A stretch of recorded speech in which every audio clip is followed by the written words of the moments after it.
message for you. I love this picture back here. It's a picture of a derivative of Phoenix. Now, I made it on an AI art site, and I was making a picture of Phoenix and fire and rising from the ashes, and I put a prompt in that had to do with a person. And so this is a beautiful picture of, someone clothed in the garment of Phoenix rising from ashes. And I love that. It means a great deal to me personally because I have risen from ashes, burned down my life, burned down a bunch of things, a bunch of times, some of it embarrassing, difficult, only I'm no longer embarrassed. All of those things, 'twas I, 'tis not I. Here's an invitation for you. I don't know about you, but I've made mistakes. I had an experience about 10 years ago, maybe 12, where I was in a morning meditation. And it was very, very early, way before the sunrise. For some reason, the Spirit had got me up really early that day. And I was contemplating mistakes that I had made and the consequences of those mistakes and who I had hurt and how I had damaged them trust-wise and, all of that. And my mind went to a particular person. And my heart broke. I was thinking, this person trusted me, and I listed all the things and then listed the things that I had done wrong, selfishly, sadly. And I was just in anguish. I was weeping, and I thought, I'm a different person now. I don't do that kind of stuff, don't believe in, et cetera, et cetera. And I thought, what? And they had gone on and moved on with life. And, this is many, many years before. It was some 20, maybe 25 years earlier. So 25 years had passed.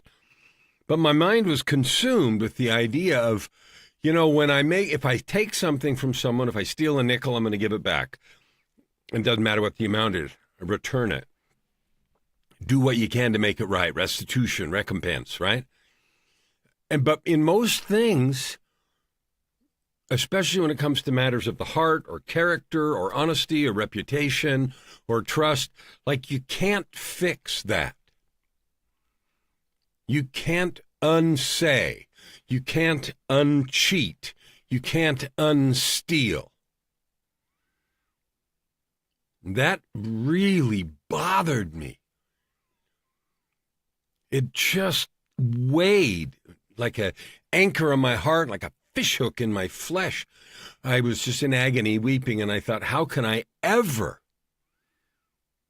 do anything to repair that damage, hurt, pain, no matter what I do? And it was interesting because in my agony, suddenly the voice of God came to me. The Spirit whispered, "You're right, you can't." And I thought, boom, slap upside the face. You can't do jack, but I can. And I wept again.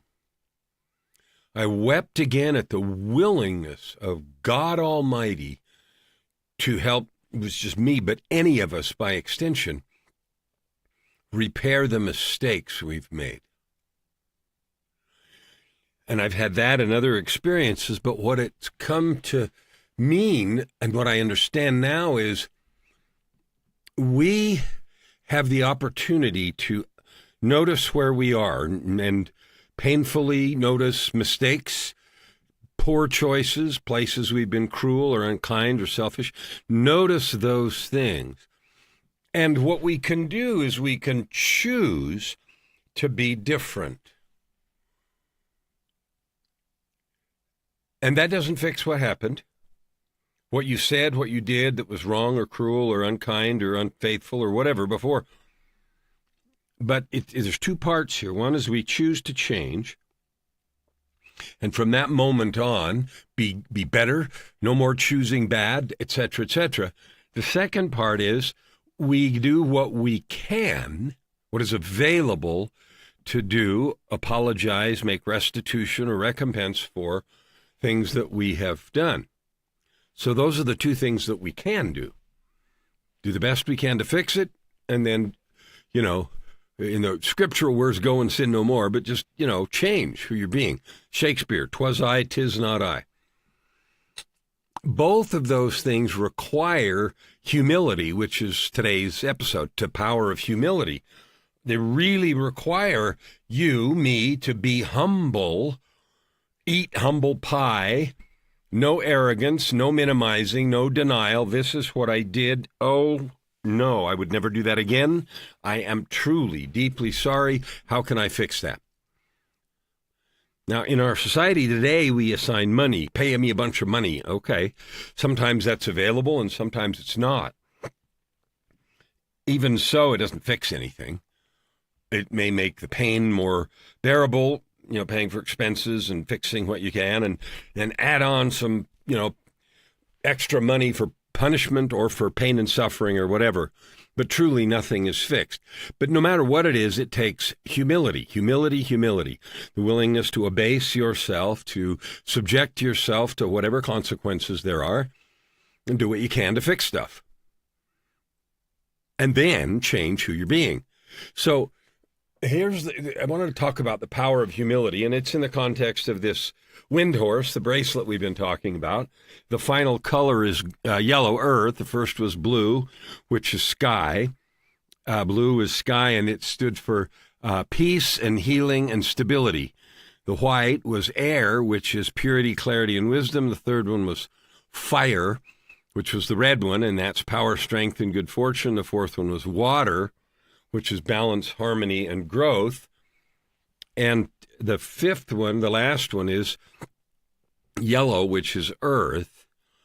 And we talked yesterday about compassion, and today is humility. And you think about the dirt, like the dirt is humble. There it is. We even have phrases, less than the dust of the earth. Like the dirt doesn't run around saying, look at me. But everything comes from the dirt. Growth, everything comes from the natural growth cycles that the divine has created for us. The water cycle, the air cycle, the growth cycle, photosynthesis, all of that magical stuff set up by the divine to have life flourish and, create, move forward and give us the ability to exist and then do things in our lives. When I consider the grandeur, how great thou art is a hymn, and I consider the insignificance of my own contribution, minor, tiny footnote. Even if I write great books and do great music and help 1 million or 10 million or 50 million or 200 zillion people, if I do that, it isn't really me, right?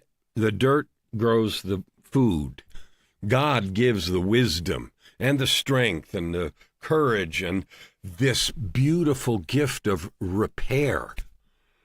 Oh, I have no power. You can't, but I can. And when that came over me, I wept. And then my pleading was to do that then, to effect the repair that I could not, the mitigation that I could not do, regardless of what I said or did. And I became overwhelmed also with gratitude because the God of our creation was willing to do that for each of us, not just me. So think about that. When you think about creating your ultimate life, and my road to 50 million here it's winding down, right? A few more days. Today's October, 2nd or 3rd or something? 3rd. About 11 more days, and then my year starts over, and I'm going to declare a new goal, road to something else, right? And I'll tell you what it is. It's already decided, and I'm also working a lot on how to measure it and how to do better than this year. Like we reached our goal this year numerically, but I want to do better at tracking, understanding, and then also a larger number. But there's mistakes. There's all kinds. I lived a whole life full of that. Till I was 52, I didn't even understand the depth of the swimming pool I was drowning in, depression and self-sabotage and struggle and on, and then got my own invitation to wake up, and I've done the best that I could do since August of 2007 to change. 'Twas I, 'tis not I, and be a new thing. But what I've learned is this humility, the willingness to be humble, accept the consequences and things of what's happened before, change, fix what I can, and move forward. And I invite you to consider the same.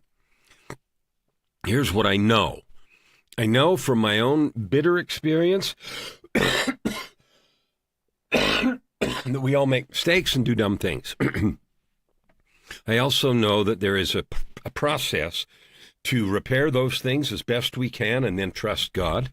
I know there is a process for us to find and discover our gifts and to share them, our yearnings to do good, add good to the world, to create happiness, to lift and bless the lives of others, to rise from the ashes, like this picture, to do that. And I have so grateful for that opportunity to rise from the ashes and create something useful. You know, and 5 years now ago, I've died and had the opportunity to leave or stay, and I chose to stay because I had more to do. And right now, this is part of that more, to love you right here, right now, and invite you to share your mission and purpose, to create wealth and joy and prosperity all around you. Purpose, prosperity, and joy. And you can use other words, freedom and helping others and service, but are you engaged in that as hard as you can? I was just reading in the Pressfield book this morning about James Patterson. We all know, I think he said he'd sold 300 million books as of the writing of that book that Pressfield wrote. You know what? He was an advertising executive for a long time, Madison Street, madmen kind of dude. And, you know, he came into his office every day and he wrote from 6 to 7. That's when he wrote fiction. And then he did the math and said, you know, that's nine full weeks of work a year. Wow. 9 times 40, 360 hours, right? And he said, you know, that's a novel or 2 screenplays or whatever, right? Wow. And so now he's gone on and he is a very, very well acclaimed novelist and 300 million sold. But he was a full-time writer for an hour a day. So you here now have the ability to create, to love, to serve, to bless. And the power of humility is to recognize our dependence on the creator of all things and the gifts and the gratitude we have for the gifts and talents we have.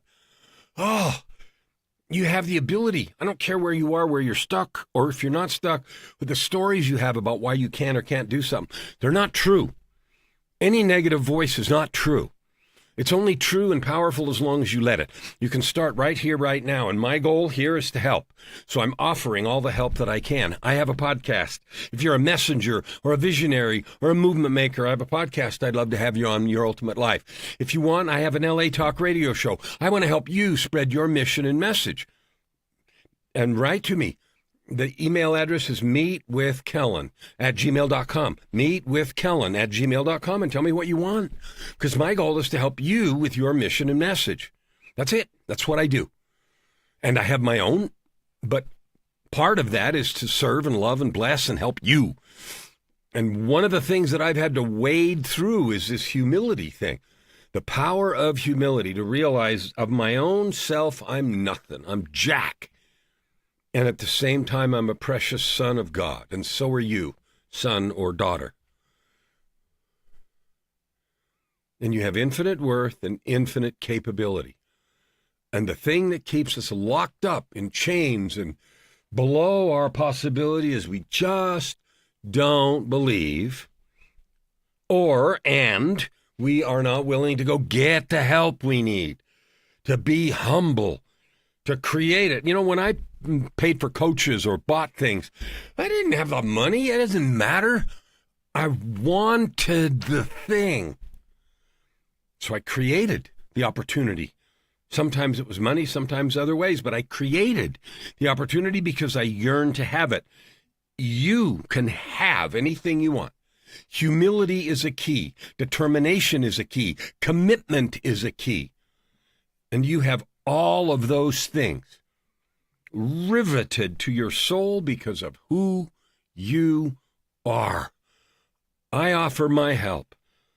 I would love to talk to you, to get to know you, to see your greatness. And I will see you tomorrow as we wind down these final days on the